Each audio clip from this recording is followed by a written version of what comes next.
आज इस कार्यक्रम में हमारे बीच उपस्थित है केंद्रीय ग्रामीण विकास मंत्री माननीय श्री नरेंद्र सिंह जी तोमर।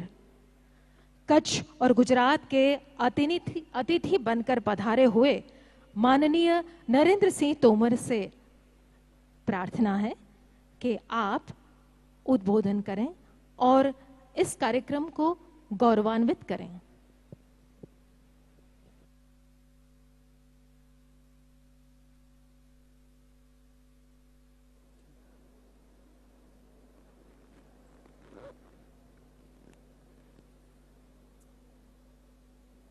आज के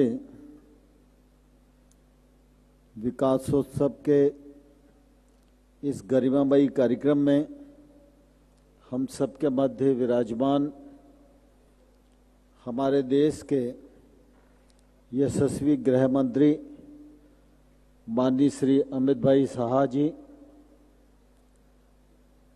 गुजरात राज्य के बहुत ही सक्रिय और राज्य की सेवा के लिए समर्पित हमारे मुख्यमंत्री माननीय श्री रूपानी साहब, राज्य सरकार के माननीय मंत्री श्रीमान प्रदीप जडेजा जी, श्रीमान बासन भाई,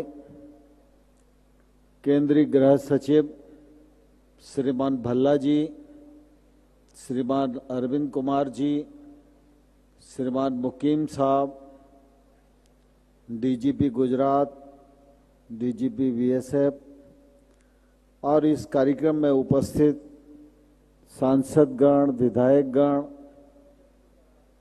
पंचायती राज संस्थाओं के प्रतिनिधिगण और इस पूरे सीमावर्ती क्षेत्र में निवास करने वाले हमारे सभी अधिकारीगण, नागरिक भाइयों बहनों और पत्रकार मित्रों, सीमांत क्षेत्र में 2020 का यह विकासोत्सव आज यहाँ संपन्न हो रहा है। यह हम सबके लिए निश्चित रूप से शुभ और ऐतिहासिक अवसर है और साथ ही साथ यह अवसर हम सबके लिए इसलिए और भी महत्वपूर्ण हो जाता है कि दीपावली के त्यौहार के ठीक पूर्व संपन्न हो रहा है। तो मैं दोनों उत्सवों की आप सबको अपनी ओर से बहुत बहुत बधाई देता हूं, बहुत बहुत इस मौके पर शुभकामनाएं देना चाहता हूं। हम सब गुजरात की महानता और गुजरात की प्रख्यातता को भली भांति जानते हैं। गुजरात की भूमि ही अपने आप में बहुत पवित्र और ऐतिहासिक है और गुजरात में अगर कच्छ के इस सीमावर्ती क्षेत्र को देखें तो निश्चित रूप से इस भूमि के बारे में जब जाना चाहे तो मन में निश्चित रूप से बहुत सम्मान उत्पन्न होता है। मुझे ध्यान है इस क्षेत्र में एक समय भूकंप आया था और लोगों को लगा था कि अब तो कच्छ यह पूरा क्षेत्र उजड़ गया और अब हालात बहुत मुश्किल हैं। लेकिन मुझे कहते हुए प्रसन्नता है नरेंद्र भाई मोदी जी की सूझबूझ, यहाँ की पूरी टीम, फोर्सेस के अधिकारी और विशेष रूप से इस क्षेत्र के नागरिक, उनके पुरुषार्थ ने न सिर्फ कच्छ को खड़ा किया, उन्हीं के पुरुषार्थ का परिणाम है कि आज कच्छ सिर्फ हिंदुस्तान के नक्शे पर नहीं, दुनिया के नक्शे पर आकर खड़ा हो गया है। इसके लिए मैं इस क्षेत्र के सभी बंधुओं को अपनी ओर से बहुत बधाई देना चाहता हूं। हम सब जानते हैं कि एक समय था जब गुजरात में और गुजरात को महात्मा गांधी जी के नाम से जाना जाता था। महात्मा गांधी जी का आजादी में जो योगदान है वह हम सब भली भांति जानते हैं। गांधी जी के इस क्रम को और आगे बढ़ाने का काम और गुजरात के पुरुषार्थ को देश का पुरुषार्थ बनाने का काम आजादी के बाद सरदार वल्लभ भाई पटेल ने किया। यह देश कई भागों में विभक्त था। तमाम सारी देशी रियासतों को एकीकरण करने का अगर श्रेय किसी एक व्यक्ति को जाता है तो उनका नाम सरदार वल्लभ भाई पटेल, जो हमारे देश के पहले गृह मंत्री थे। और मुझे इस बात का बहुत गौरव है कि हमारे प्रधानमंत्री जी ने उस गौरव को चिरस्थायी बनाने के लिए केवड़िया में जो स्टैच्यू ऑफ यूनिटी का निर्माण किया है वह बहुत ही अद्भुत है और सारी दुनिया इस प्रतिमा के माध्यम से एकीकरण की प्रक्रिया को समझती और जानती रहेगी। सरदार पटेल के बाद गुजरात के मुख्यमंत्री के रूप में नरेंद्र भाई मोदी ने गुजरात के विकास को नए पंख दिए। गुजरात में गांव गरीब का विकास हो, गुजरात का गौरव बढ़े, गुजरात के माध्यम से देश का गौरव बढ़े और गुजरात दुनिया के नक्शे पर आए, इसके लिए जो प्रयत्न नरेंद्र भाई मोदी जी के रहे वह मुझे विस्तार से आप सबके बीच में कहने की आवश्यकता नहीं है। मुख्यमंत्री के रूप में भी उनका अतुल्य योगदान था, लेकिन मैं समझता हूं कि हमारे देश का यह सौभाग्य है कि देश की जनता ने गुजरात से फिर एक लाल को उठाया और इस देश का प्रधानमंत्री बना दिया। आज अगर हम देश के राजनीतिक परिदृश्य पर गौर डालकर देखें तो नेता तमाम दिखेंगे, विचार तमाम दिखेंगे, कृतित्व तो तमाम दिखेंगे, लेकिन हमारे प्रधानमंत्री नरेंद्र मोदी जी की तुलना में कोई भी दूसरा दिखाई नहीं देता। यह हम सबके लिए निश्चित रूप से गौरव की बात है। माननीय प्रधानमंत्री जी ने अपने दायित्व को संभालने के बाद लगातार देश को आगे बढ़ाने की कोशिश की। सरकार को ईमानदार और पारदर्शी तरीके से चलाने की एक सफलतम कोशिश की।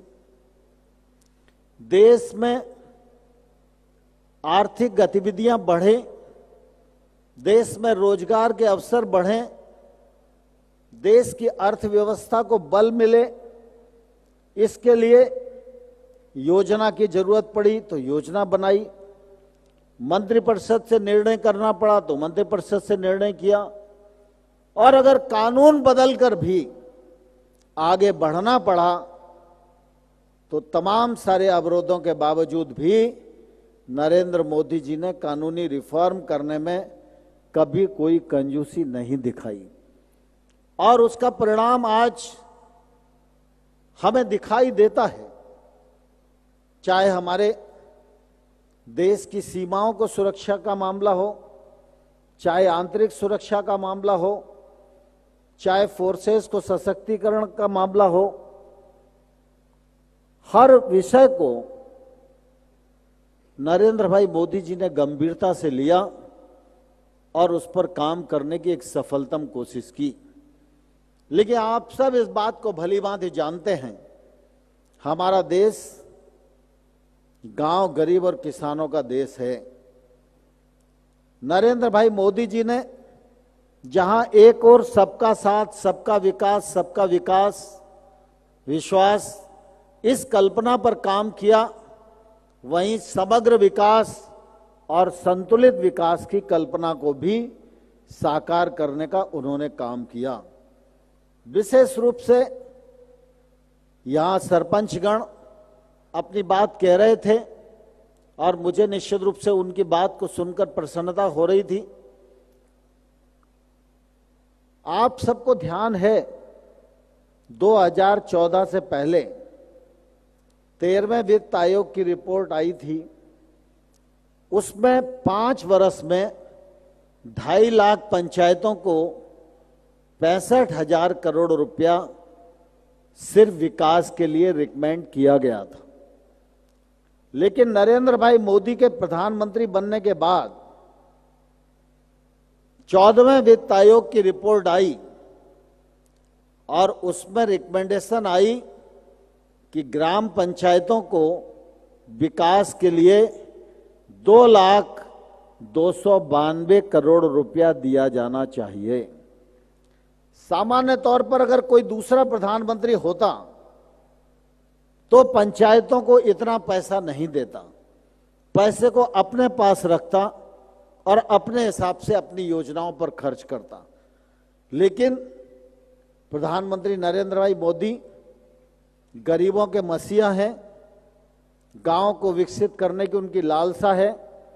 इसलिए मुझे कहते हुए प्रसन्नता है कि गत 5 वर्षों में 2,292 करोड़ रुपया ग्राम पंचायतों को आवंटित हुआ और जिसमें 99% पैसा केंद्र सरकार ने राज्यों को जारी कर दिया है। और मुझे कहते हुए भी प्रसन्नता है कि 15वें वित्त आयोग की अभी अंतरिम रिकमेंडेशन आई है, जिसमें 1 वर्ष के लिए 60,000 करोड़ रुपया रिकमेंड किया है, जिसमें 35,000 करोड़ रुपया केंद्र सरकार राज्यों को जारी कर चुकी है। हम इससे अंदाज लगा सकते हैं कि एक समय था जब 5 साल के लिए 65,000 करोड़ रुपया मिलता था और आज नरेंद्र भाई मोदी जी के राज में 1 साल के लिए 60,000 करोड़ रुपया मिल रहा है। तो ग्रामीण विकास के प्रति और पंचायतों को आगे बढ़ाने के प्रति नरेंद्र भाई मोदी जी की जो दृष्टि है यह उसी का परिचायक है। आप सबको मालूम है कि ग्रामीण क्षेत्र में अधोसंरचना की दृष्टि से, मौलिक आवश्यकताओं की दृष्टि से बड़ी आवश्यकता थी। कौन सोच सकता था कि 2022 तक हर गांव में रहने वाले गरीब आदमी को आवास मिल जाएगा। मैं 2003, 4, 5 में मध्य प्रदेश में मंत्री था, उसके बाद लोकसभा में आया तो हमेशा यह कहा करता था कि शायद ऐसा कभी कोई दिन आए जब हम ये कह सकें कि हमारे देश में कोई भी आवासहीन नहीं है। लेकिन उस समय किसी प्रधानमंत्री का उत्तर मुझे सांसद के रूप में मिलता नहीं था। लेकिन मैं आज गर्व के साथ कह सकता हूं, प्रधानमंत्री नरेंद्र भाई मोदी जी ने प्रधानमंत्री आवास योजना बनाकर यह सुनिश्चित कर दिया कि 2022 तक हर गरीब आदमी को अपना घर उपलब्ध हो जाएगा। दूसरा कार्यकाल प्रारंभ हुआ, लोगों को लगता था कि अब तो थोड़ा बहुत नरेंद्र मोदी जी 1 साल धीरे धीरे चलेंगे। लेकिन आप सबको मालूम है कि आज ग्रामीण क्षेत्र में जो सड़क दिखाई देती है वह अटल बिहारी वाजपेयी जी हमारे प्रधानमंत्री थे, उनके समय में ग्रामीण सड़क योजना प्रारंभ हुई थी। बीच का कालखंड आया 4 से 14 तक, योजना थम गई। नरेंद्र भाई मोदी जी ने उस योजना को और गति दी। फर्स्ट और सेकंड फेज पूरा होने जा रहा है। लेकिन मुझे कहते हुए प्रसन्नता है, गांव में अधोसंरचना बढ़े, इसलिए मोदी जी ने 80,250 करोड़ रुपए की लागत से 1.25 लाख किलोमीटर सड़क पूरे देश में ग्रामीण क्षेत्र में और बनाई जाएगी। यह सुनिश्चित करने का भी काम प्रधानमंत्री नरेंद्र मोदी जी ने किया है। लोगों को रोजगार मिले, गांव में आजीविका मिले। अब कच्छ जैसा जिला जहां सेल्फ हेल्प ग्रुप का काम काफी ठीक से चल रहा है, इसे और बढ़ाया जा सकता है। अगर आप कोई विशेष परियोजना भेजेंगे तो केंद्र सरकार रूपानी जी की किसी भी फाइल को कभी लौटाती नहीं है, और मैं समझता हूं कि आजीविका की दृष्टि से इस क्षेत्र में भी बहुत अवसर है और योजनाओं में भी। यह कहते हुए प्रसन्नता है कि इस क्षेत्र में बीएसएफ का जो योगदान इस क्षेत्र के नागरिकों के साथ है, उसकी जितनी प्रशंसा की जाए उतनी कम ही है। आज हम सबके मध्य गृह मंत्री जी विराजमान हैं। गृह मंत्री जी का मार्गदर्शन इस कार्यक्रम को और इस पूरे परिदृश्य को मिलने वाला है। लेकिन मैं इस अवसर पर यह जरूर आप सबको कहना चाहता हूं, मैंने अमित भाई को एक कार्यकर्ता के रूप में भी देखा, अमित भाई को संगठन के पदाधिकारी के रूप में भी देखा, अमित भाई को राज्य सरकार के मंत्री के रूप में भी देखा, और अमित भाई को पार्टी के राष्ट्रीय अध्यक्ष के रूप में भी देखा, और आज अमित भाई देश के गृह मंत्री हैं। जब वो पार्टी के राष्ट्रीय अध्यक्ष बने तो उन्होंने अपने कृतित्व और व्यक्तित्व से अपनी पार्टी को दुनिया की सबसे बड़ी पार्टी बनाने का गौरव हासिल किया, और जब गृह मंत्री के रूप में उन्होंने दायित्व संभाला तो वर्षों से इस देश के करोड़ों करोड़ लोग नारा लगाते थे, जहां हुए बलिदान मुखर्जी वो कश्मीर हमारा है, और धारा 370 समाप्त करो। इस मांग को लेकर डॉक्टर श्यामा प्रसाद मुखर्जी हम सब के प्रेरणा स्रोत, जिन्होंने अपनी शहादत दी, उस धारा 370 को भी समाप्त करने का पुरुषार्थ दिखाया। तो हमारे अमित भाई शाह जी के नेतृत्व में यह बड़ा काम इस देश में हो सका है।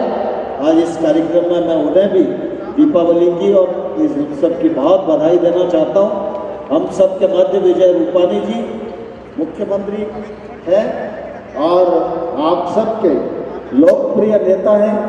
मैं समय समय पर गुजरात आता रहता हूँ, चाहे वो गुजरात को ओडीएफ करने का मामला हो, चाहे गुजरात में आजीविका मिशन का मामला हो, चाहे गुजरात के किसानों को कायाकल्प करने का मामला हो, और चाहे गुजरात सरकार की ई सेतु सेवा के माध्यम से ग्राम पंचायत स्तर पर ही हर मौलिक सुविधा उपलब्ध कराने का मामला हो, विजय भाई रूपानी जी के नेतृत्व में यह काम धरातल पर बहुत अच्छे से किया जा रहा है।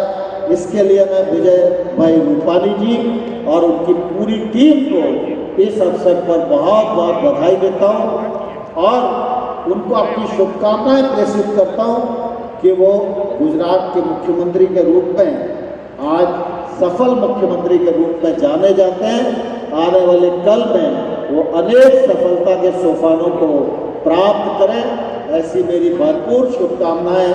आप सबको बहुत बहुत बधाई, शुभकामनाएं। धन्यवाद। भारत माता जिंदाबाद। आभार। આજના આ વિકાસ ઉત્સવ 2020ના સમયે ગુજરાત રાજ્યના માનનીય મુખ્યમંત્રી શ્રી વિજયભાઈ રૂપાણી ઉપસ્થિત છે, તો એમને હું પ્રેરક ઉદ્બોધન માટે વિનંતી કરું।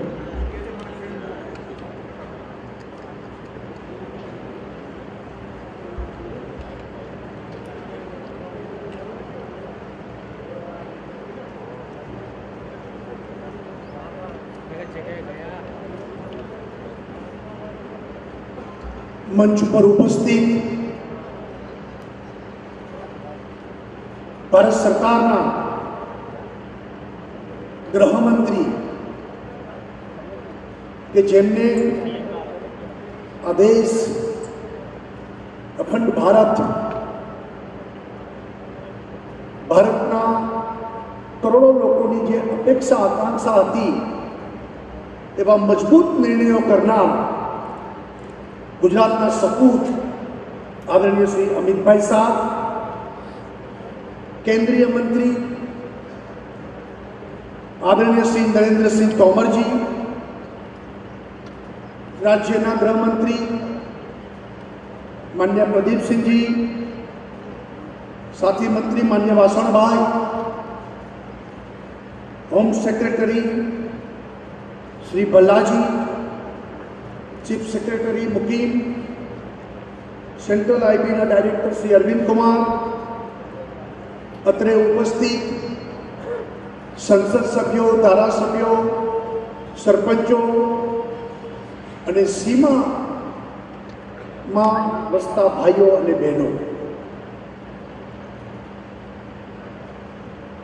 સૌપ્રથમ તો રાજ્ય સરકાર વતી ભારત સરકારને ખૂબ ખૂબ અભિનંદન આપું છું કે સીમા ઉપર વસતા લોકો એ ગામો એમના વિકાસ માટે વિકાસ ઉત્સવ 2020 આ કાર્યક્રમ કરીને સીમાને યાદ કરીને સીમામાં વસતા લોકોને હજુ પણ વધુ વિકાસની તકો મળે એ માટે આ કાર્યક્રમ કરવા બદલ પણ ખૂબ ખૂબ અભિનંદન આપું છું. આપ સૌને આજથી વાત બારસ શરૂ થઈ છે. દિવાળીના શુભ દિવસો,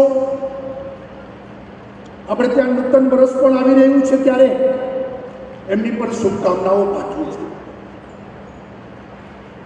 આદરણીય વડાપ્રધાન નરેન્દ્રભાઈ મોદી ગુજરાતના મુખ્યમંત્રી હતા ત્યારથી ગુજરાતની સીમાઓને વિકસિત કરવી, સીમાના લોકો એના પ્રશ્નો એનું નિરાકરણ કરવા માટે હંમેશા નિયમિત સીમા ઉપર જઈને લોકો સાથે એ ગોષ્ઠી કરતા હતા. બીએસએફે પણ ગુજરાતની સીમાઓ ઉપર લોક ભાગીદારી સાથે અનેક કામો કરીને સીમાના ગામના લોકોને મદદરૂપ થવા માટે પણ અવિરત પ્રયત્નો કર્યા છે. સીમા જાગૃત બનશે, સીમાના ગામો વિકાસશીલ બને તો આપણે સુરક્ષિત બનીશું. અને ગુજરાતની સરહદો એ પાકિસ્તાન સાથે જોડાયેલી હોવાથી ભૂતકાળમાં અલગ અલગ યુદ્ધો વખતે પણ આ સીમાનું મહત્વ એ આપણે સૌ જાણીએ છીએ. આ સીમા ઉપર વસતા લોકો એને વિકાસના ફળો ચખાડીને, વિકાસને ત્યાં ધોધ વહેતો કરીને સીમાઓને જાગૃત કરવા માટે ભારત સરકાર અને ગુજરાત સરકાર પ્રતિબદ્ધ છે.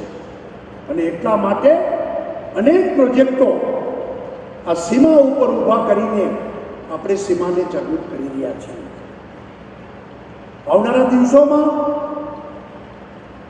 જે રીતે હમણાં સરપંચોને આપણે સાંભળ્યા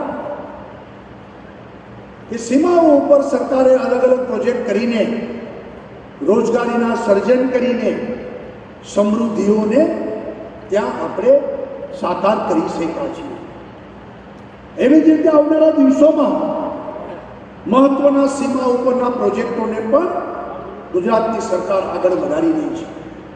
મને જણાવતા આનંદ થાય છે કે ટૂંક સમયમાં જ, તારીખ નક્કી નથી થઈ, પરંતુ વડાપ્રધાનના વરદ હસ્તે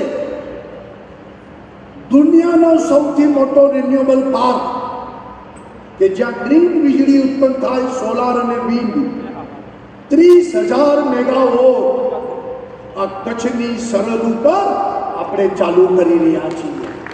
દુનિયાનો સૌથી મોટો રિન્યુએબલ પાર્ક 30,000 મેગાવોટ, અને એનું બધું કામ પતી ગયું છે અને વડાપ્રધાનના શુભ હસ્તે આપણે એનું ખાતમુહૂર્ત કરી રહ્યા છીએ. એવી જ રીતે કચ્છમાં પાણીની સમસ્યાનું નિરાકરણ કરવા, જે રીતે હમણાં જ બીએસએફના ડીજીએ વાત કરી કે જેટલી બોર્ડર ઉપરની ચોકીઓ છે ત્યાં ભૂતકાળમાં પાણીની સમસ્યાઓ હતી, એ બધાને નર્મદાના શુદ્ધ પાણી પહોંચે એ માટે ગુજરાત સરકારે યોજના બનાવીને આપ્યું. પરંતુ કચ્છમાં પાણીની સમસ્યા, દુષ્કાળના ઓછાયા, આ કચ્છ હોય, બનાસકાંઠા હોય કે પાટણ હોય, ત્યાં કાયમ થતા હોય છે. ત્યારે આવનારા દિવસોમાં ડિસેલિનેશન પ્લાન્ટ લગાવીને દરિયાના ખારા પાણી મીઠા કરવાના કામ પણ એની બધી પ્રોસિજર પતી ગઈ છે. એનું ખાતમુહૂર્ત પણ આપણે વડાપ્રધાનના હસ્તે કરીને પહેલો મોટો પ્લાન્ટ માંડવીથી શરૂ કરી અને લખપત સુધી પાણી પહોંચાડીને આ દિવસોમાં પીવાના પાણીનો દુકાળ એ હવે ભૂતકાળ બને એ સ્થિતિમાં આપણે જઈ રહ્યા છીએ. ભાઈઓ બહેનો, સફેદ રણ કે જેમને દુનિયાના ટુરિસ્ટોને આપણે અહીંયા સીમા ઉપર લાવી શક્યા છીએ. અને આ સફેદ રણ એને વધુ વિકસિત કરીને એ વર્લ્ડ ક્લાસ ડેસ્ટિનેશન બને ટુરિઝમનું, એ આપણે કરી રહ્યા છીએ. અને એની સાથે કચ્છમાં માતાના મઢનો વિકાસ, અને એના માટે રાજ્ય સરકારે 30 કરોડ રૂપિયા ફાળવીને આવનારા દિવસોમાં માતાના મઢનો ડેવલપમેન્ટ અને એની સાથે નારાયણ સરોવર એના પણ વિકાસ માટે સરકાર કટિબદ્ધ બનીને આગળ વધી રહી છે. જે રીતે સીમા દર્શનની વાત થઈ, બનાસકાંઠામાં આ સીમા દર્શનનું કામ 200 કરોડ રૂપિયાના ખર્ચે ચાલી રહ્યું છે. અને ટૂંક સમયમાં એ પણ આપણે લોકાર્પણ કરવા જઈ રહ્યા છે. કે જે રીતે વાઘા બોર્ડર ઉપર લોકો બોર્ડર જોવા જાય છે, બોર્ડરના માટે તૈનાત થયેલા જવાનો જે રીતે દિવસ રાત સીમાની રક્ષા કરે છે, એ જોવા માટે લોકો જતા હોય છે. ત્યારે અહીંયા ગુજરાતમાં પણ આ સીમા ઉપર લોકો આવે અને દેશભક્તિના પ્રગટ થયેલા કાર્યક્રમો દ્વારા દેશભક્તિથી તરબોળ થઈ અને આપણી દેશ ભાવનાને ઉજ્જવળ કરવા માટે આ સીમા દર્શનના કાર્યક્રમને નળાબેન ખાતે બનાસકાંઠામાં આપણે આગળ વધારી રહ્યા છીએ. ભાઈઓ બહેનો, ધોળાવીરાનો વિકાસ સાથે સાથે આપણે જે બનાસકાંઠા, પાટણ અને કચ્છમાં જે જમીન ફળદ્રુપ નથી, બંજર છે, બોર્ડર ઉપર છે, અને કચ્છમાં તો આપણે બનાસકાંઠામાં સાબિત કરી આપ્યું છે કે બનાસકાંઠા અને કચ્છના ખેડૂતોએ આ બંજર જમીનમાં ફળફળાદીનું ઉત્પાદન કરીને દુનિયામાં એક્સપોર્ટ કરતા થઈને રૂપિયાને ડોલર કમાતા થયા છે. ત્યારે આવનારા દિવસોમાં મુખ્યમંત્રી બાગાયત યોજના અંતર્ગત આ બંજર જમીન ઉપર લોકોને આહ્વાન કરીને સરકાર પાણી, વીજળીની બધી વ્યવસ્થા કરશે અને ત્યાંથી ખારે, કમલમ એટલે કે ડ્રેગન ફ્રૂટ્સ કે પછી દાડમ, આવા ફ્રૂટો ઉગાડવા માટેની યોજના બનાવીને આ બોર્ડર એરિયાના આ બંજર જમીનોમાં એ લીલીછમ જમીન કરીને એને ઉપજાઉ બનાવીને એમાંથી ડોલર કમાતો થાય એ માટે સીમા ઉપરના આ વિકાસના કામમાં નવા કદમ સરકાર આગળ લાવી રહી છે. ભાઈઓ બહેનો, લખપતમાં ગુરુદ્વારા કે જે ગુરુ ગોવિંદસિંહ પંચ પ્યારે અને ગુરુ નાનકે જ્યાં નિવાસ કરેલો, એ લખપતના ગુરુદ્વારાનો વિકાસ કરીને દુનિયાભરના શીખો આ બોર્ડર ઉપર આવતા થાય એના માટે પણ રાજ્ય સરકાર એ ટુરિઝમના કામમાં આપણે આગળ વધી રહ્યા છીએ.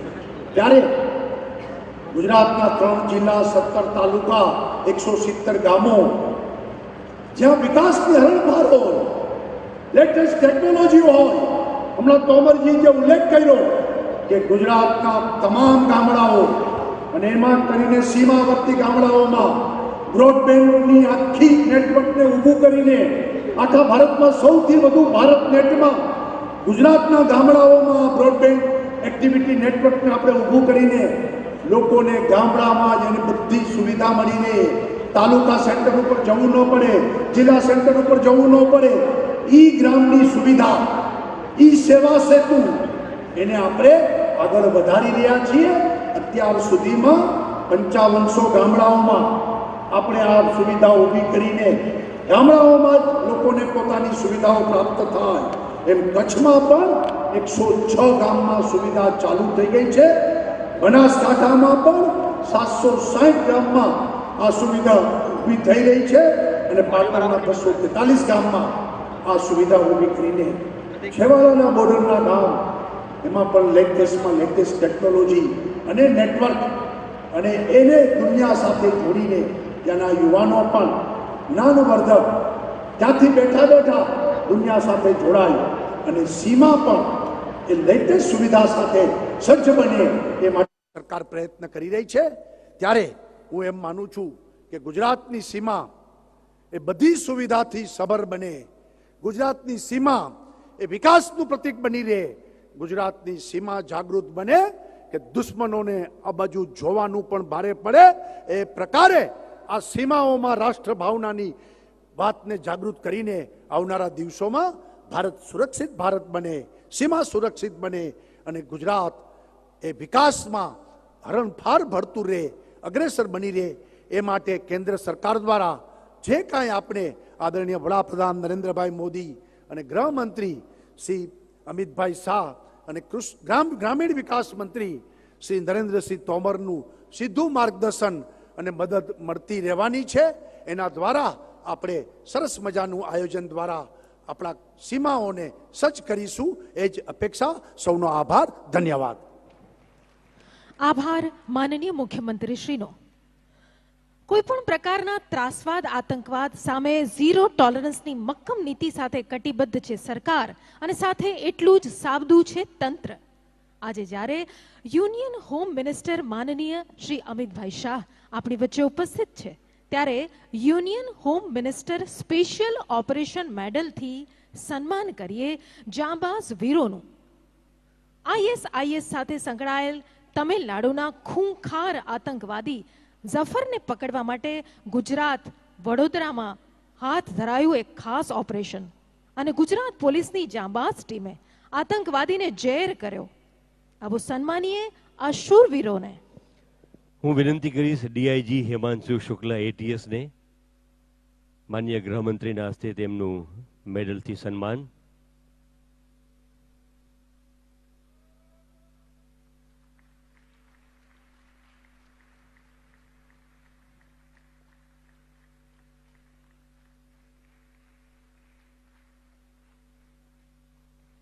Superintendent of police Imtiaz Shaikh ATS,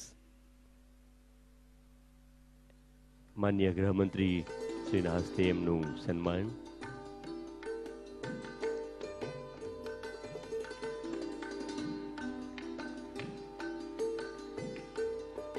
deputy superintendent of police KK Patel ATS, એમને માનનીય ગૃહમંત્રી મેડલથી સન્માનિત કરશે.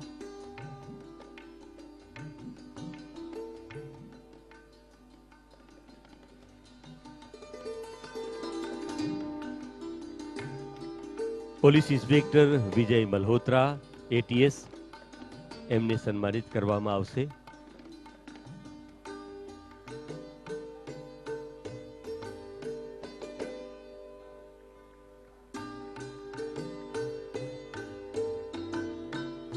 Police sub inspector Khetan Bhuva ATS, એમને પણ માનનીય ગૃહમંત્રી શ્રી સન્માનિત કરશે.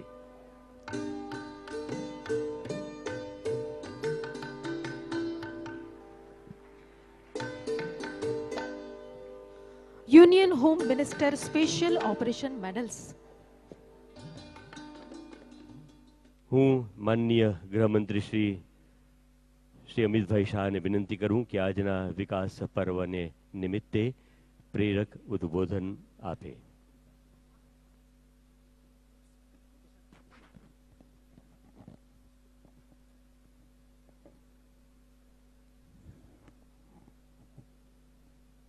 मेरे साथ बोलिए, भारत माता की।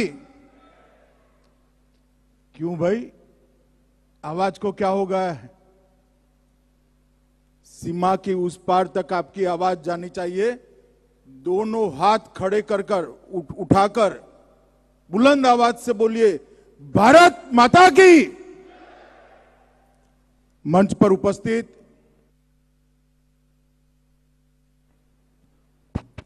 गुजरात राज्य के लोकप्रिय मुख्यमंत्री श्रीमान विजय रूपाणी जी,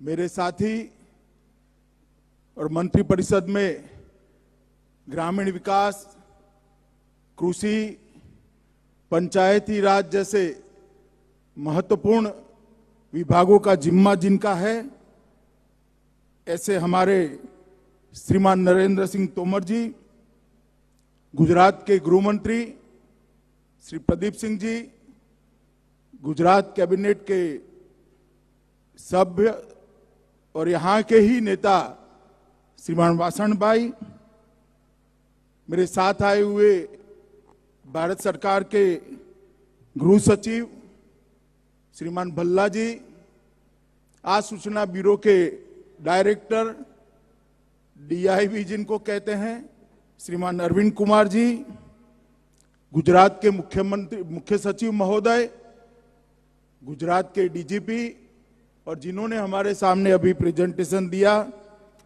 श्री राकेश अस्थाना, BSF के DGP, और आज भारत सरकार के निमंत्रण को सम्मान देकर पधारे हुए, इतनी बड़ी संख्या में दीपावली के वक्त भी पधारे हुए, सीमा पर जिनकी सजग प्रहरी की भूमिका है, ऐसे पंच, सरपंच, विधायक, सांसद, सभी जनप्रतिनिधियों को मैं मन से प्रणाम कर आप सभी का स्वागत करता हूं। सबसे पहले मैं कच्छ में आया हूं, मां आशापुरा और दत्तात्रेय भगवान को प्रणाम कर मेरी बात की शुरुआत करना चाहता हूं, क्योंकि सदैव इस सीमा पर मां आशापुरा का आशीर्वाद रहा है, हमारी सीमाएं उनके ही आशीर्वाद से सुरक्षित रही हैं। मित्रों, दीपावली का पर्व गुजरात में तो आज से ही शुरू होता है।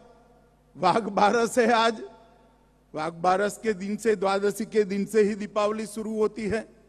तो गुजरात और देश भर के लोगों को, आप सभी को हृदय से दीपावली के पावन पर्व की बहुत बहुत अग्रिम बधाइयां देता हूं, और भगवान करे ये दीपावली का पर्व जब समाप्त हो तो कोरोना के खिलाफ हम हमारी जंग सफलता से लड़कर नए साल में प्रवेश करें और फिर से एक बार विकास के रास्ते पर हम अग्रसर हो। बहुत समय के बाद मैं आज भूज आया हूं। गुजरात के चुनाव थे तब 3-4 घंटों के लिए आया था। कल रात से हूं और थोड़ा पीछे जाते हैं, रिवाइंड करते हैं स्मृति को, तो भयानक भूकंप की याद आती है। मैं भूकंप के दूसरे ही दिन यहां पहुंचा था। जो नजारा मैंने देखा है, मैं जीवन भर उसको भूल नहीं सकता। जगह जगह पे, सब जगह पे रहने के मकान गिरे हुए थे, रोड ध्वस्त थे, लाइट का नामो निशान नहीं था, कहीं पर भी कोई चीज अखंडित नहीं दिखाई पड़ती थी। जैसे विनाश का तांडव इसी क्षेत्र के अंदर एक कुदरत का प्रकोप दिखाई पड़ता था। और सब लोग कहते थे कब ये भुज, ये कच्छ शायद कभी बैठा न हो। मांडवी हो, भुज हो, ये भुज क्षेत्र के अनेक, बनासकांठा क्षेत्र के अनेक गांव तबाह हो चुके थे और सबके मन में एक भय था। मगर आज मैं कल शाम को और आज सुबह से निकला हूं, कच्छ का नया स्वरूप देखकर दिल को बहुत आनंद और बहुत संतोष होता है। बड़े बड़े मॉल बने हैं, बड़ी बड़ी इंडस्ट्रियां लगी हैं, फिर से एक बार लोगों ने अपने रहने के ठिकाने ढंग से बना ली हैं, जो थे उससे भी भव्य बनाए हैं।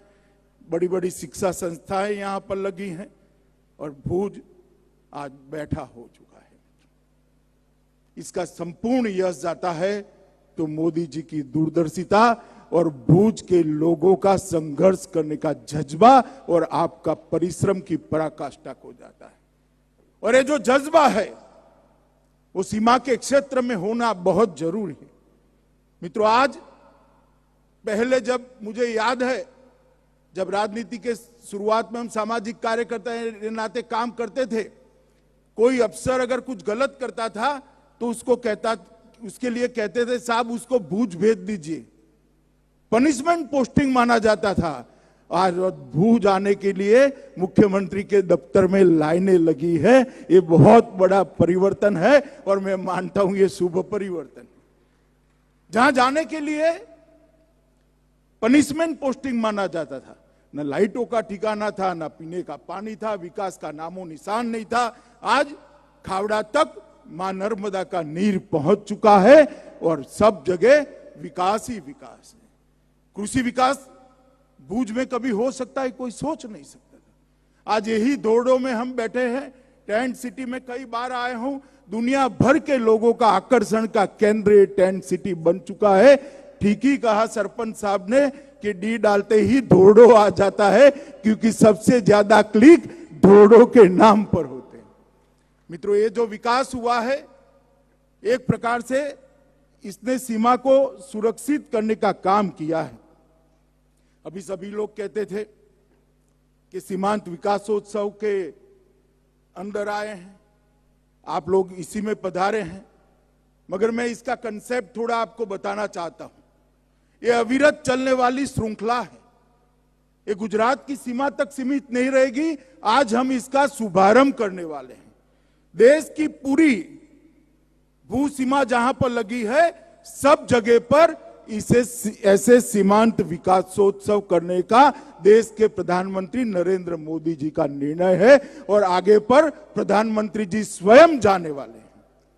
और मैं भी आने वाले दिनों में, जहां हमारे जवान पिल्लर के ऊपर नजदीक जाकर रहते हैं, सीमाओं की सुरक्षा करते हैं, उनके साथ जाकर रहने भी वाला हूं और ये सिलसिला अहर्निश चलने वाला है, कंटिन्यू चलने वाला है।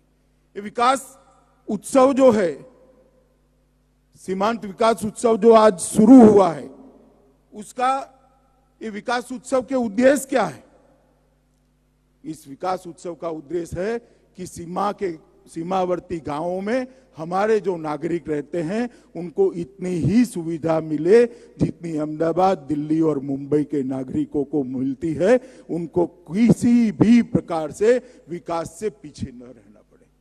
चाहे लाइट की बात हो, शिक्षा की बात हो, स्वास्थ्य की बात हो, रोजगारी की बात हो, उनके बच्चों को दुनिया के साथ कनेक्टिविटी से जोड़ने की बात हो, हर क्षेत्र के अंदर सुशासन और विकास सीमांत गांव के अंदर पहुंचे, ये इसका मेन मुख्य उद्देश्य है। इसके साथ साथ राष्ट्रीय सुरक्षा के मुद्दे पर यहां सारे बैठे हुए पंच, सरपंच, विधायक, सांसद, ये सभी लोगों के अंदर राष्ट्रीय सुरक्षा के बारे में जागृति खड़ी करना भी इस विकास उत्सव का काम है। क्योंकि लोग तो पीछे हैं। 130 करोड़ की आबादी है, 15,000 किलोमीटर की सीमा है। सीमा को संभाल कर तो आप बैठे हो। गांव के जो सरपंच है, गांव के पंच है, यहाँ के विधायक है, यहाँ के सांसद है, ये हमारी सीमा के सजग प्रहरी है। चाहे बीएसएफ लगी हो, चाहे इंडो आईटीबीपी लगी हो, मगर आपका भी जिम्मा सीमा सुरक्षा का उनसे 1 इंच भी कम नहीं है। ये भाव जब तक स्थानीय स्वराज के लोगों के साथ मन में खड़ा नहीं होता है, लोग जनप्रतिनिधियों के मन में खड़ा नहीं होता है, तब तक सीमाओं की सुरक्षा सुनिश्चित नहीं की जा सकती। तीसरा है कि सुरक्षा पहलू और सामरिक महत्व की संवेदनशीलता को आपके साथ साझा करना। आने वाले दिनों में इसी की कड़ी में, एक कार्यक्रम की कड़ी में बहुत सारे कार्यक्रम आने वाले हैं। कुछ कार्यक्रम तो विकास से जुड़े हुए होंगे, कुछ कार्यक्रम ये जो सामरिक महत्व है और सुरक्षा के पहलू है, इसके साथ आपको जोड़कर इसकी संवेदनशीलता को आपके गांव में जागरूक करने का कार्यक्रम भी भारत सरकार लेने वाली है। जब तक सीमा पर रहने वाला जन सीमा पर रहने वाला हर एक व्यक्ति जागरूक नहीं होता, तब तक हम सीमाओं को सुरक्षित नहीं कर सकते। भारत सरकार की जितनी भी योजनाएं हैं, यहाँ प्रदर्शनी लगाई है गुजरात सरकार ने, यहाँ प्रदर्शनी लगाई है बीएसएफ ने। वहां पर जितनी भी योजनाएं हैं ये सब की इंफॉर्मेशन आपके लिए यहाँ रखी गई है। सार्वजनिक योजनाओं का क्रियान्वयन ठीक से हो, इसकी रिव्यू की मॉनिटरिंग भी सीमा सुरक्षा बल बीएसएफ के जवानों को साथ में रखकर करने की श्रृंखला यही कार्यक्रम के अंतर्गत हम रखने वाले हैं।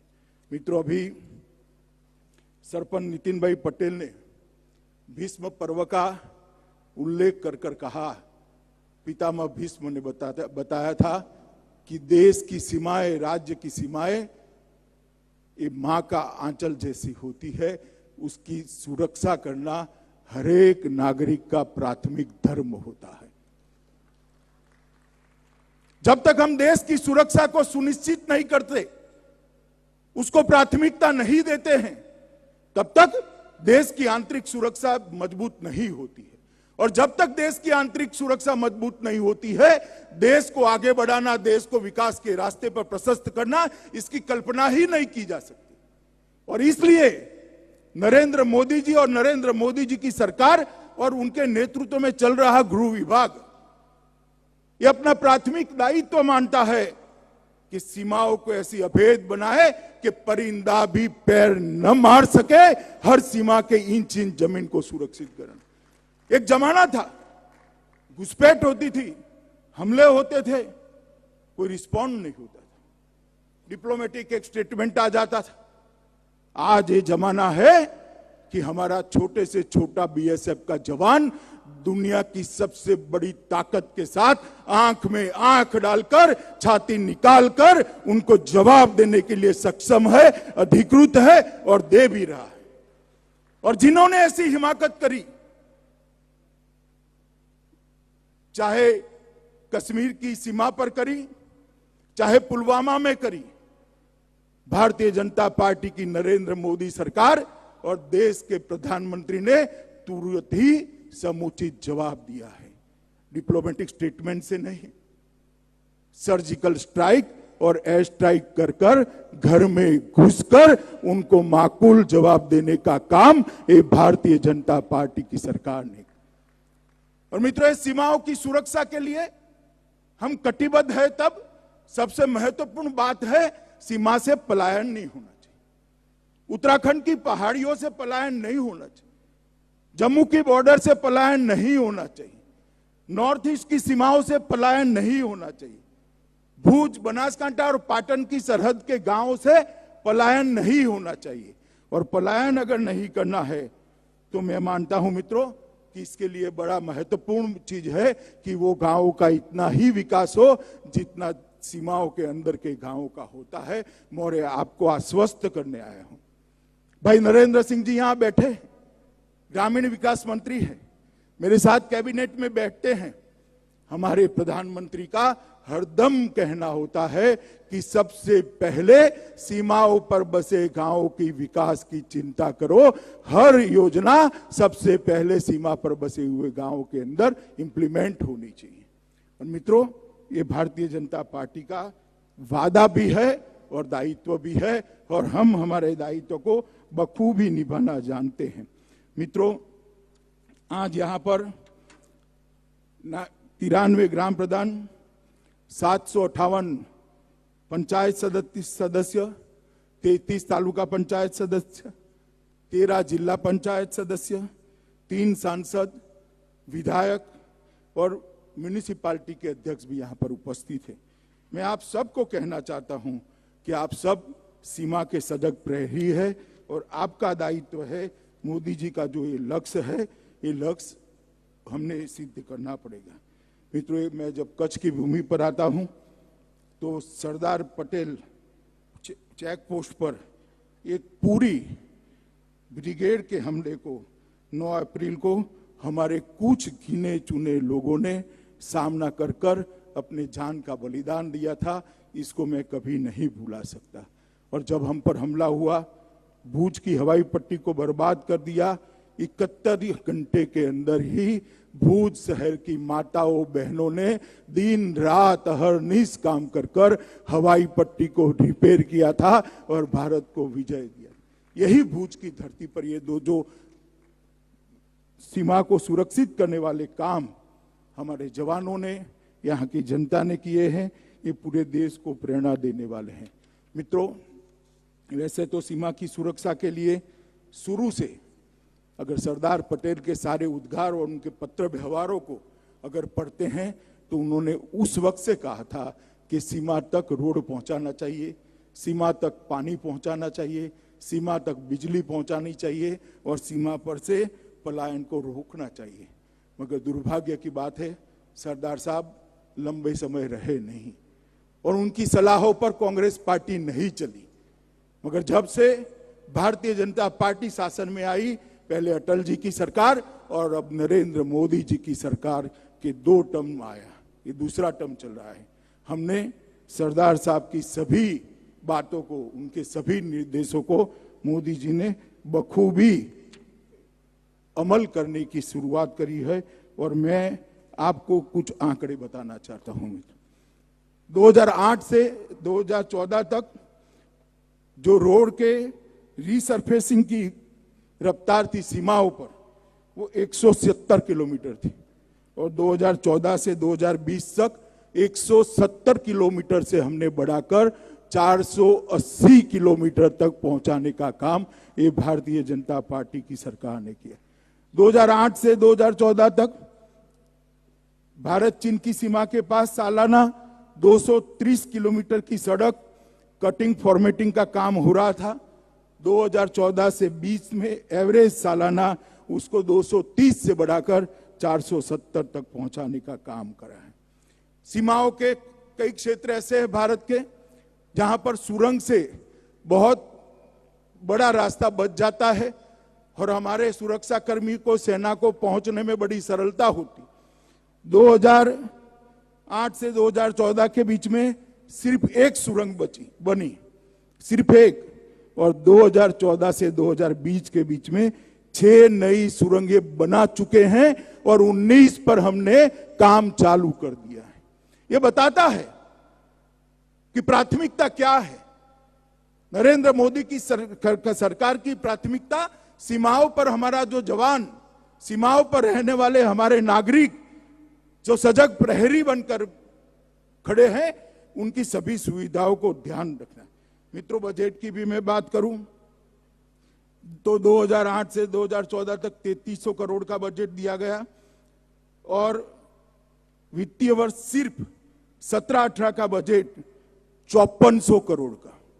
एक और 8 से 14 तक 3300 करोड़ और 17-18 में 5400 करोड़, 18-19 में 6700 करोड़ और 20-21 में 11,800 करोड़ रुपए का व्यय करने का काम ये भारतीय जनता पार्टी की सरकार ने किया है।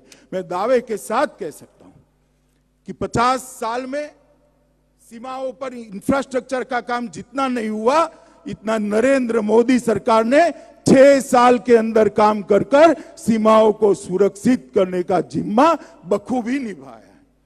चाहे हमारे सारे बलों को आधुनिक शस्त्रों से लैस करना हो, उनकी ट्रेनिंग की व्यवस्था करनी हो, उनकी छुट्टियों की चिंता करनी हो, हर क्षेत्र में मोदी जी ने निर्देश दिए हैं और हम आगे बढ़ रहे हैं। मित्रों, सबसे बड़ी बात है, सीमा क्षेत्र के अंदर जो लोग रहते हैं, ज्यादातर भौगोलिक स्थिति के कारण और वहां उद्योग न होने के कारण काफी गरीब होते थे। हर गरीब के घर में मोदी जी ने बिजली पहुंचाने का काम समाप्त कर दिया है। हर गरीब के घर में बैंक अकाउंट पहुंचाने का काम समाप्त कर दिया है। अब गरीब के घर में टॉयलेट पहुंचाने का काम, शौचालय पहुंचाने का काम समाप्त कर दिया है। हर माता की रसोई के अंदर गैस का चूल्हा पहुंचाने का काम समाप्त कर दिया है।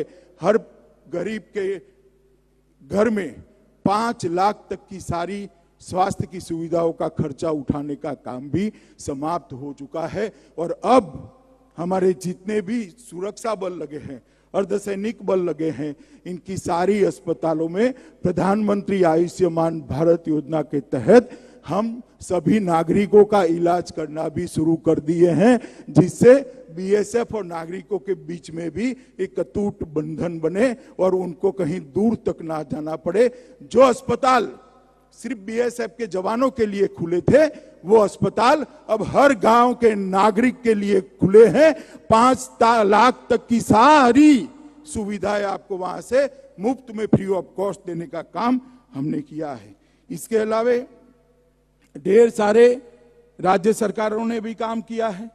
विजय भाई ने बहुत सारी योजनाएं गुजरात की बताई है, मैं इसको आगे बताना नहीं चाहता, परंतु मैं इतना ही कहना चाहता हूं कि विकास उत्सव के इस कार्यक्रम के पीछे मत देखिए, ऐसा मत समझिए कि यहां कुछ सरपंचों ने अपनी बातें रखी, अपनी मांगे रखी, विजय भाई नरेंद्र सिंह ने, मैंने रिस्पॉन्ड किया और कार्यक्रम समाप्त हो गया। मित्रों, ये श्रृंखला है। आज भी ये कार्यक्रम के बाद भुज में सीमा सुरक्षा के साथ और सीमा के विकास के साथ जुड़ी हुई सारी एजेंसियों के साथ मुख्यमंत्री जी की उपस्थिति में मेरा एक मीटिंग है। इसके अंदर बारीक की बारीक चीजों को देखना, हर छिद्र को प्लग करना, हर छिद्र को पूरना भरना, इसकी व्यवस्था की जाएगी और इसके रेगुलर मॉनिटरिंग की भी व्यवस्था कर दी। सीमा क्षेत्र के सभी विकास के कार्यक्रमों की भी रेगुलर मॉनिटरिंग की व्यवस्था इस सीमांत विकासोत्सव के तहत की जाएगी। और पूरे 15,000 किलोमीटर की हमारी बॉर्डर पर प्रधानमंत्री भी जाने वाले हैं और मैं स्वयं भी जाने वाला हूं। इस लेवल से हर विकास कार्य की जब समीक्षा होती है, तब मैं आपको विश्वास दिलाता हूं कि मोदी जी की जो कल्पना है सिर्फ दिल्ली में नहीं रहेगी, आपके गांव तक पहुंची भी है और शिद्दत के साथ वो पहुंचेगी और आपके गांव से किसी को गांव छोड़ना न पड़े, इस प्रकार के सीमांत गांव की रचना करेगी। मित्रों, कोरोना के खिलाफ चाहे भूज जिला हो, चाहे गुजरात हो, चाहे भारत हो, हम सब ने मोदी जी के नेतृत्व में, राज्य के मुख्यमंत्री विजय रूपाणी के नेतृत्व में, उप मुख्यमंत्री नितिन भाई के नेतृत्व में एक मजबूत लड़ाई लड़ी। दुनिया भर में ऐसा सोचते थे जब विकसित माने जाने वाले देशों के अंदर अव्यवस्था होगी, सारे स्वास्थ्य के संसाधन समाप्त हो गए, रोडों पर कतारें दिखने लगी, लोग मरने लगे, सबको आश्चर्य होता था कि भारत ने कैसे मैनेज किया है। मगर प्रधानमंत्री जी ने ये लड़ाई को दुनिया में सबसे अनूठे तरीके से लड़ने का निर्णय किया। मित्रों, दुनिया में सारी सरकारें कोरोना के खिलाफ लड़ी है, भारत में सरकार तो लड़ी ही लड़ी है, साथ में सभी राज्य सरकारें भी लड़ी हैं, मगर 135 करोड़ लोग भी कोरोना के खिलाफ की लड़ाई में नरेंद्र मोदी जी ने जोड़ने का काम किया। इसी का परिणाम है कि आज हम अच्छी स्थिति में खड़े हैं। मगर मैं आप सभी को आज के कार्यक्रम के माध्यम से कहना चाहता हूं कि दीपावली का पर्व आना है, मनाइए जरूर। दीप का उत्सव है, उल्लास होना चाहिए, उमंग होना चाहिए, आनंद होना चाहिए, मगर साथ में सावधानी भी होनी चाहिए। ये सावधानी अगर हम नहीं रखते हैं तो कोरोना के खिलाफ अब तक लड़ी हुई पूरी लड़ाई विफल हो जाएगी। मेरा आप सभी से निवेदन है और ये कार्यक्रम के माध्यम से सभी देशवासियों से और गुजरात के वासियों से मेरा निवेदन है कि ये उत्सवों को बहुत सावधानी के साथ मनाएं, कहीं आनंद की कमी न हो, उमंग की कमी न हो, उत्साह की कमी न हो, मगर साथ के साथ सावधानी की भी कमी कहीं पर न हो। इस प्रकार का एक माहौल बनाया जाए। मित्रों, अभी अभी देश के अंदर कुछ राजनीतिक दल और कुछ राजनीतिक नेता जो वक्र दृष्टा हैं, वो हर चीज को वक्र दृष्टि से देखते हैं। उनको आदत पड़ गई है, कुछ भी अच्छा होता है नुक्स कैसे निकालना, इसकी आदत उन्होंने डाल दी और बहुत बोलते हैं, हर रोज एक की एक बात बोलते रहते हैं। उनको शायद ये बात समझ में आ गई है कि 1000 बार झूठ बोलते हैं तो वो सत्य हो जाता है, परंतु लोकतंत्र के अंदर परकोलेशन जो है भारत में बहुत नीचे तक हो गया है। लोग जागरूक हो चुके हैं, क्योंकि योजनाएं अब कागजों में नहीं रही, योजनाएं अब सेक्रेटेरिएट में नहीं रही, योजनाएं अब फाइलों में नहीं रही, योजना घरों में पहुंची है, गांव में पहुंची है, व्यक्ति तक पहुंची है। इसलिए जागरूकता लोगों में आई है। एक माहौल बना दिया देश में कि कोरोना में विफल गए। सीमाओं की सुरक्षा का क्या है, धारा 370 क्यों हटा है, राम मंदिर क्यों बना रहे हैं, हर चीज में नेगेटिव बात करने लगे और एक माहौल ऐसा बना है जिसमें देश में बड़ा अनरेस्ट है। मगर ये देश की जनता साहब किसी को नहीं छोड़ती। लोकतंत्र की यही तो खूबसूरती है। अभी अभी चुनाव हुए, बिहार में हुए, गुजरात में हुए, मध्य प्रदेश में हुए, उत्तर प्रदेश में हुए, कर्नाटक में हुए, तेलंगाना में हुए, मणिपुर में हुए, लेह लद्दाख में हुए। ये वक्र दृष्टा नेताओं का और उनकी पार्टी का सुपड़ा साफ कर दिया जनता ने, सुपड़ा साफ कर। और हर जगह पे भारतीय जनता पार्टी के कमल को खिलाने का काम किया और संदेश दिया है। वो नेताओं को भी दिया है, उनकी पार्टी को भी दिया है और समग्र दुनिया को दिया है कि 135 करोड़ की जनता नरेंद्र मोदी के साथ चट्टान की तरह खड़ी है और मोदी जी के हर कदम का समर्थन करती है। और मैं मानता हूं कि हम अपने मुख से बोले इसका कोई मतलब नहीं होता। जनादेश जो आता है वही सच बयां करता है और अभी जो जनादेश आया है उसने सच बयां कर दिया है कि देश की जनता नरेंद्र मोदी जी के साथ है। मित्रों, आज सीमांत विकासोत्सव के कार्यक्रम में आप आए हैं। ये पहला कार्यक्रम है। इसके अनुभव के आधार पर और सुधार करते जाएंगे। इसके फॉलोअप कार्यक्रमों की रचना भी कुछ दिनों में आपके पास जरूर पहुंच जाएगी। आने वाले दिनों में मोदी जी भी जाएंगे, मैं भी दूसरे सीमावर्ती क्षेत्रों में जाऊंगा। मगर मैं इतना वादा जरूर करना चाहता हूं कि देश के प्रधानमंत्री नरेंद्र मोदी जी के नेतृत्व में आप इतना भरोसा रखना, हमारी सीमाओं की ओर कोई आंख उठाकर देख नहीं सकता, इसकी मर्यादा को कोई तोड़ नहीं सकता। हमारे सुरक्षा बल, हमारे जवान, हमारे सेना के जवान, उन पर देश को भी भरोसा है, सरकार को भी भरोसा है और सुरक्षा बल और सेना को देश के प्रधानमंत्री पर भरोसा है कि एक ऐसा प्रधानमंत्री है जो हमारी चिंता करता है और हम कुछ भी करेंगे हमारे पीछे खड़ा रहेगा। तो जो विकास उत्सव का, सीमांत विकासोत्सव का चहुमुखी कार्यक्रम है, जिसमें पलायन भी रोकना है, विकास भी करना है, देशभक्ति और देश की सुरक्षा के लिए जागरूकता भी बढ़ानी है और सुरक्षा को भी सुनिश्चित करना है। ये चहुमुखी कार्यक्रम का आज ये कच्छ की मां आशापुरा की पवित्र भूमि से उद्घाटन हो रहा है, शुरुआत हो रही है और मुझे भरोसा है कि विचार जो देश के प्रधानमंत्री नरेंद्र मोदी जी का है वो विचार जमीनी हकीकत में बदलेगा और हर सीमांत क्षेत्र में रहने वाले नागरिक को गौरव होगा कि यहां से पलायन नहीं करना, मैं देश का सीमाओं का प्रहरी हूं। वो गौरव के साथ वो अपने गांव के अंदर सीमाओं के प्रहरी बनकर रहेंगे, ऐसा मुझे विश्वास है। आप लोग दीपावली के पर्व के बावजूद भी लगभग 96% की उपस्थिति आज दर्ज की गई है। मैं सभी को बहुत बहुत धन्यवाद भी करता हूं, साधुवाद करता हूं और फिर से एक बार मेरा आग्रह है, जो 2 प्रदर्शनी लगी है वो भोजन के बाद दोनों प्रदर्शनी आप देखिए। बीएसएफ का भी प्रदर्शनी है और सीमांत क्षेत्र के विकास के लिए गुजरात सरकार का भी प्रदर्शनी है। दोनों प्रदर्शनी को आप देख कर जाइए, ऐसा मेरा आपसे आग्रह रहा। आप सबका बहुत बहुत धन्यवाद कर मैं मेरी वाणी को विराम देता हूं। मेरे साथ बोलिए, प्रचंड और बुलंद आवाज से बोलिएगा, भारत माता की, भारत माता की, भारत माता की, वंदे मातरम, वंदे માતરમ. આભાર સાહેબ.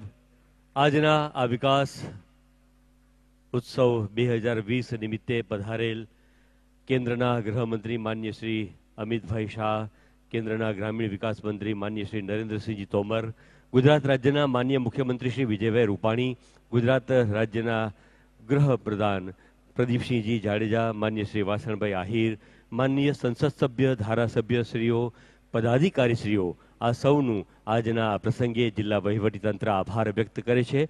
સાથે કેન્દ્રીય ગૃહ સચિવ શ્રી, ગુજરાત રાજ્યના મુખ્ય સચિવ શ્રી, ત્રણેય જિલ્લામાંથી આવેલા સરપંચો, જનપ્રતિનિધિઓ, કલાકારો, સ્થાનિક લોકો અને સર્વે કર્મી, પત્રકાર અને મીડિયા કર્મીનો જિલ્લા વહીવટીતંત્ર આજના આ પ્રસંગે આભાર વ્યક્ત કરે છે અને આપ સૌને જિલ્લા વહીવટીતંત્ર આવનારા દીપાવલી પર્વની શુભેચ્છાઓ પણ પાઠવે છે. આપ સૌ સ્વસ્થ રહો, સલામત રહો. ભારત માતા કી જય.